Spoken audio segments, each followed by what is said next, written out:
Welcome back to the Perfect Quest podcast, your guide to a better journey. Today, we're looking at the Derek Chauvin case again. It's nearly 5 years since George Floyd's murder, and there's new buzz. Specifically, speculation about a potential presidential pardon for Chauvin. We've looked at news reports, official statements, even some online discussions to, get a handle on this. Okay, let's dive in. What's jumping out at you first?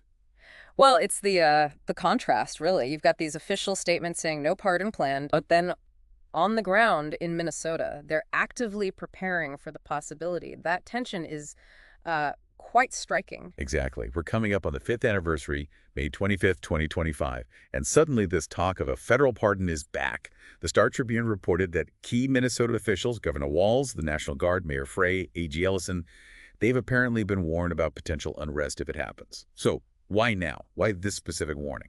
It's likely a mix of things. The anniversary is a sensitive time, obviously. Plus, there have been past pardons in somewhat related law enforcement cases.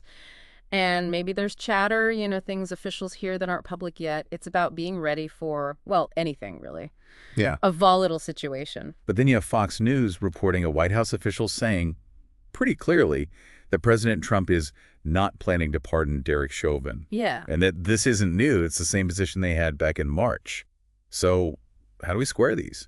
It could be a few things, maybe strategic messaging. The White House wants to calm things down publicly, while Minnesota officials, they can't afford not to prepare just in case. Or maybe there's genuine disagreement or uncertainty behind the scenes about what to do. Governor Walz himself added another layer. He said he's gotten no indication from the White House that a pardon is coming soon. But, like you said, he's still getting ready. And he made that really crucial point, even if there was a federal pardon. Chauvin still has that 22.5-year state sentence in Minnesota to serve.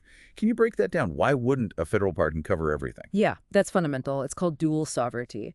Basically, the state and federal governments are separate legal systems. Chauvin was tried and convicted under Minnesota state law and under federal law for related but distinct civil rights violations. So a presidential pardon that only touches the federal conviction, it has zero effect on the state one.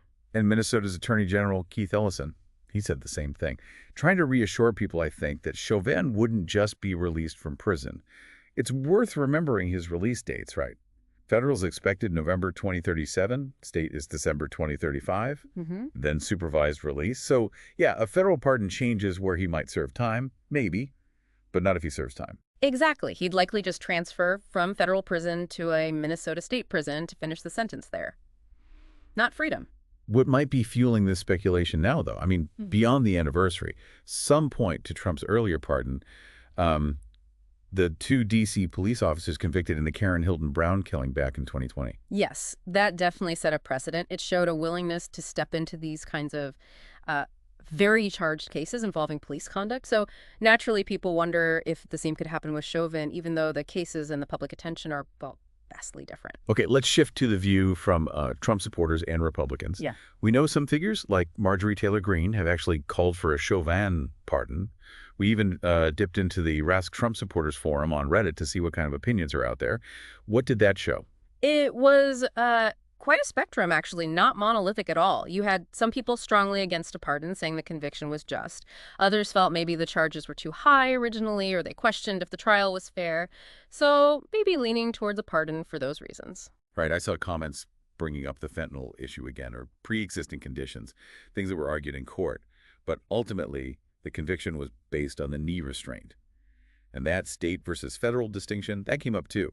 It shows how complex the views are, even among supporters. Absolutely. It really reflects the ongoing debate and the different narratives that still surround Floyd's death and Chauvin's conviction.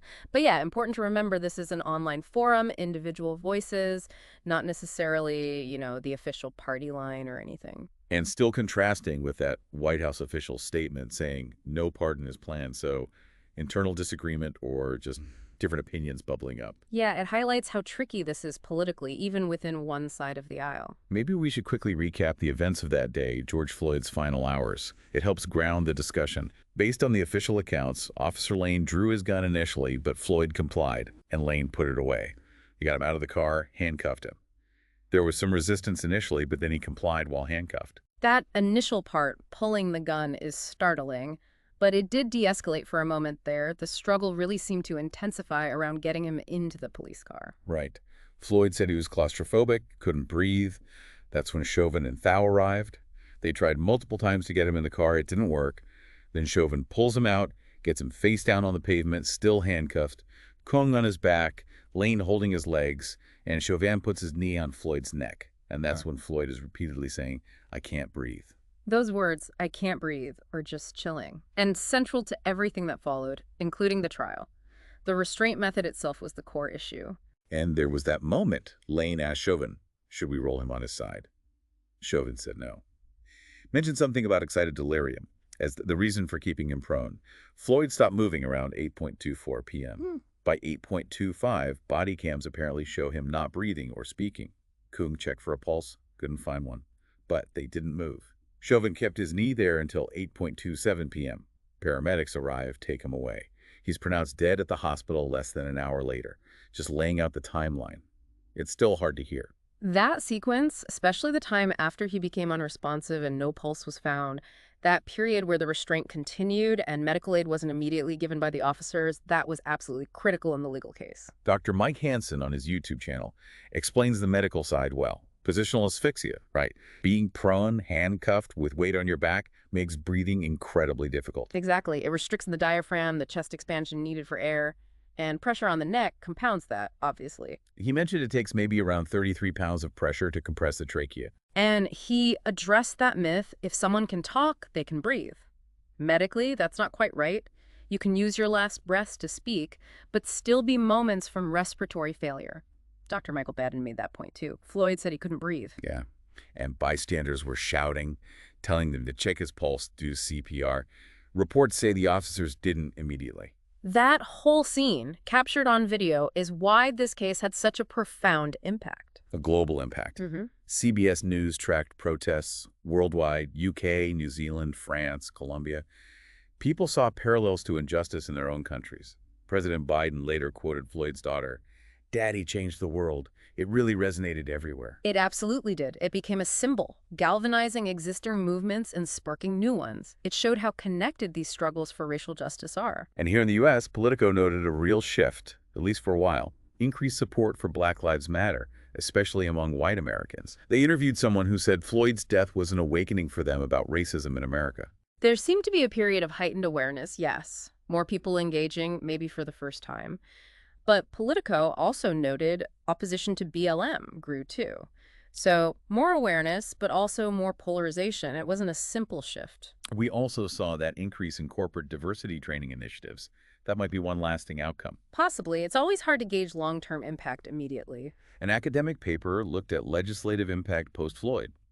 It mentioned proposed reforms, qualified immunity, no-knock warrants, chokeholds, but noted uncertainty about their passage. Right, reform efforts definitely gained momentum, but translating that into widespread, lasting legislative change is often a slow and difficult process. The paper did suggest Chauvin's conviction itself was significant for police accountability, and maybe officers becoming more hesitant with force due to scrutiny and body cams. That's a potential behavioral shift, yeah.